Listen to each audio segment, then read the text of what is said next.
বাংলাদেশের জনপ্রিয় চিত্রনায়িকা অপু বিশ্বাসকে হঠাৎ বিএনপির মঞ্চে দেখে রীতিমতো তোলপাড় শুরু হয়েছে রাজনৈতিক অঙ্গন থেকে শুরু করে শোবিজ পর্যন্ত।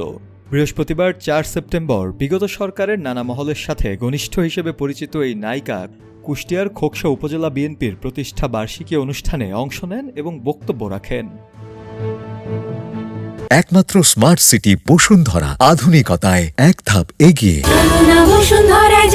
অপুর এই উপস্থিতি ঘিরে সামাজিক যোগাযোগ মাধ্যমে সমালোচনার ঝড় ওঠে। এর মধ্যেই আরেক চিত্রনায়িকা শামসুন্নাহার স্মৃতি, যিনি পরিমণি নামে পরিচিত, তিনি সরাসরি খোঁচা দিয়ে বিষয়টিকে আরও আলোচনায় নিয়ে আসেন।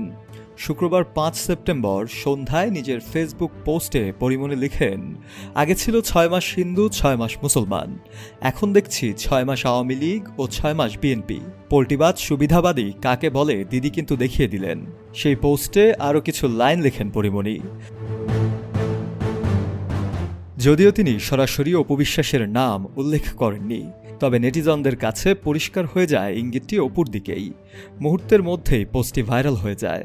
মাত্র আধা ঘন্টায় ৪০,০০০-এরও বেশি রিয়েকশন এবং প্রায় ৮,০০০ কমেন্ট জমা পড়ে।